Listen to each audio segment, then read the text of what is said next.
Hola, soy el doctor Luis Manuel Murillo Bonilla y vamos a repasar el tercer o la tercera plática del curso de investigación clínica de la Facultad de Medicina.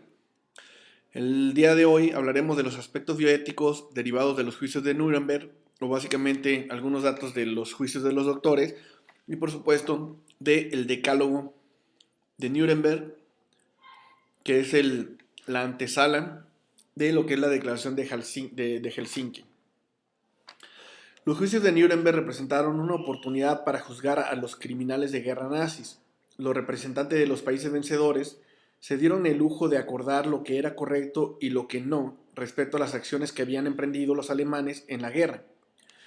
Esto último, el que los aliados juzgaran a los nazis de manera unilateral y sin tomar en cuenta ideología y otros aspectos culturales de la Alemania de la Segunda Guerra Mundial, fue muy criticado, pero finalmente resultó en algo bueno y fue el nacimiento de la ética en investigación en seres humanos. Gracias a los juicios de Nuremberg se pudo juzgar a cerca de 600 personajes, entre ellos jueces, abogados, médicos, oficiales, empresarios y más personas dedicadas a diferentes actividades dentro de su país. El juicio más relevante fue el que se hizo a 24 personas que habían jugado un papel central y eran los jerarcas durante el régimen nazi. Después de su término siguieron otros 12 juicios que agruparon a personas que se dedicaban a actividades semejantes.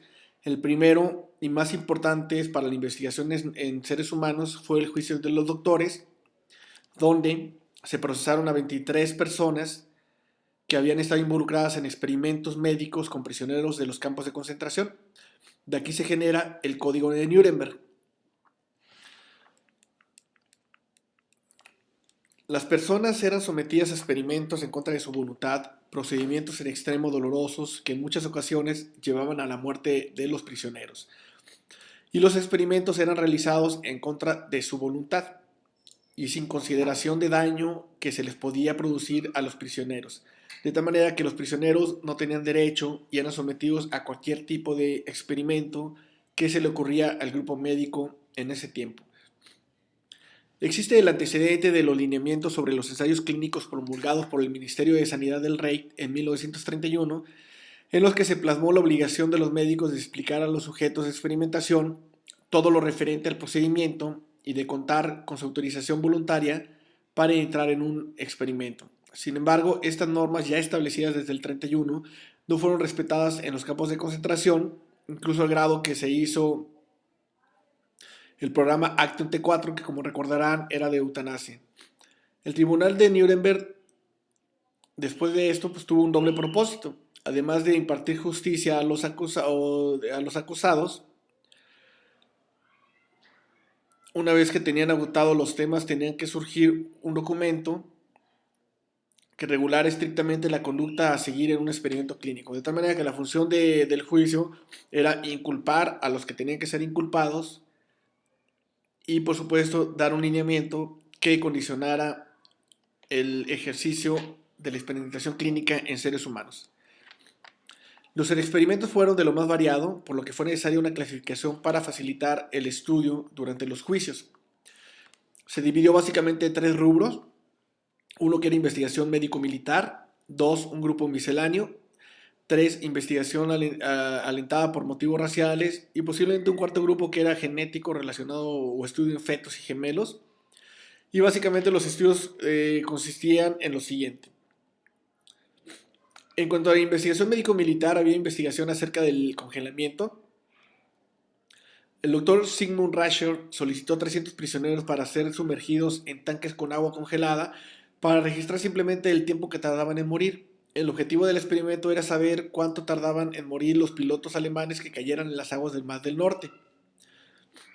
La investigación en grandes alturas, el doctor Rascher metió a 200 personas en cámaras descomprimidas que simulaban las condiciones atmosféricas de las grandes alturas.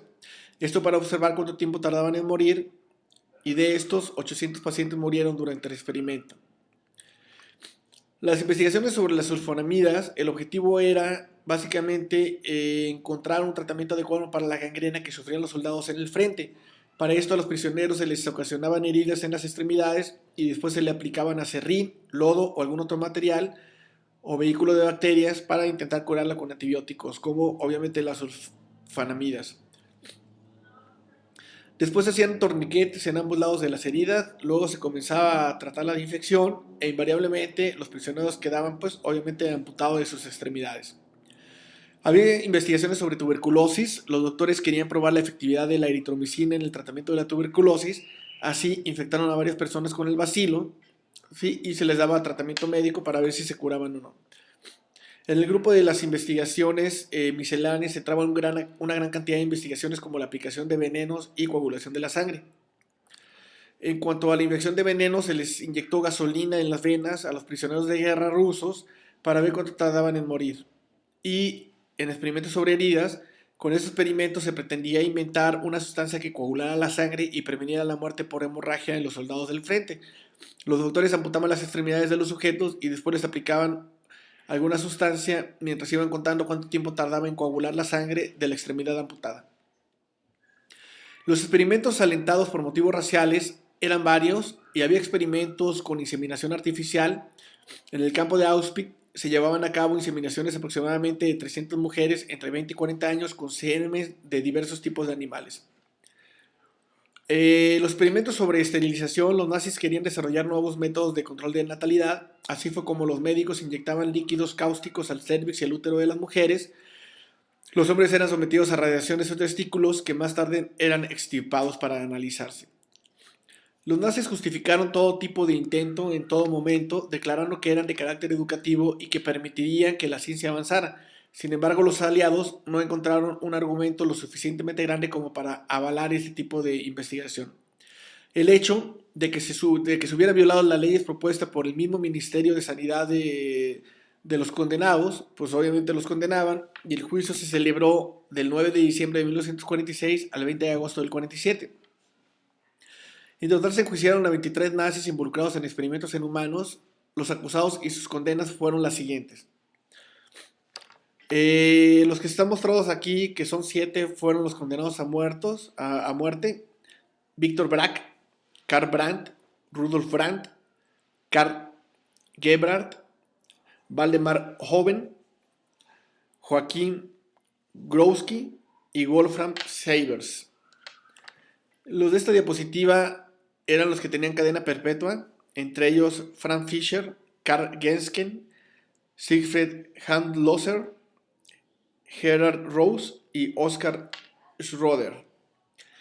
Y los que se muestran en esta diapositiva eran los que alcanzaron condenas entre 10 y 20 años. Los que alcanzaron condenas a 20 años fueron Hermann Becker, Hertha Oberhauser, con 20 años, William Weisblock, 15 años, y Helmut Poppendick, 10 años de prisión. Y los que están mostrados en esta diapositiva, que son 7, fueron los que obtuvieron absolución después del juicio, que no se encontró herramienta suficiente como para poder hacer una condena a estos individuos nazis.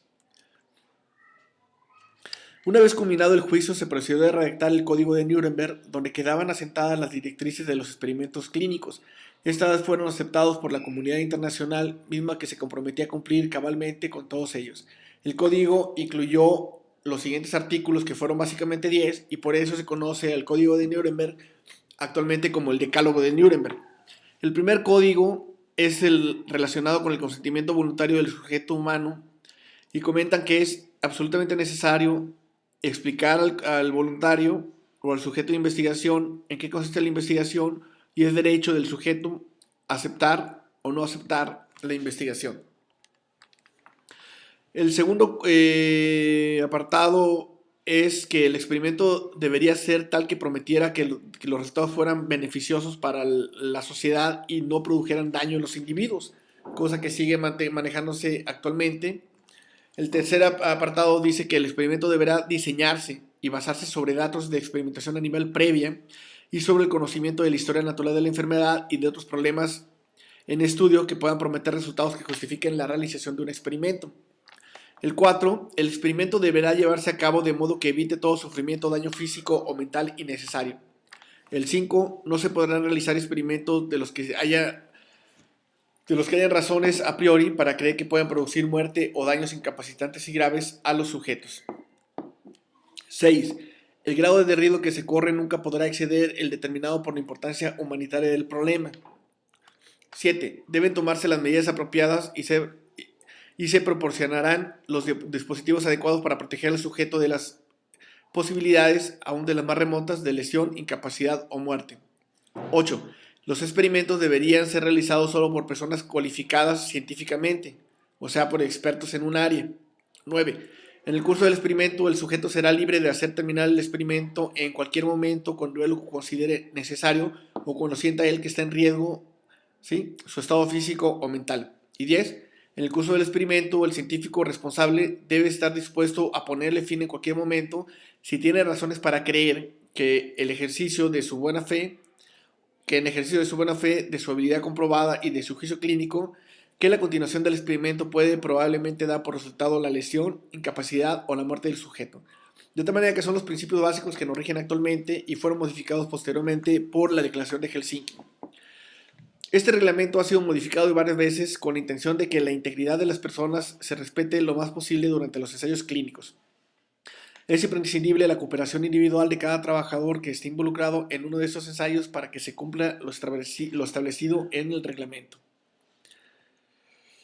Y damos terminada la plática de hoy y ya abarcamos los 3 temas relacionados con epistemología y ética de la investigación, y a partir de mañana daremos inicio a lo que son pláticas ya de investigación, iniciando principalmente con los temas de diseños de estudio y posteriormente avanzaremos en epidemiología e investigación básicamente en estadísticas. Gracias.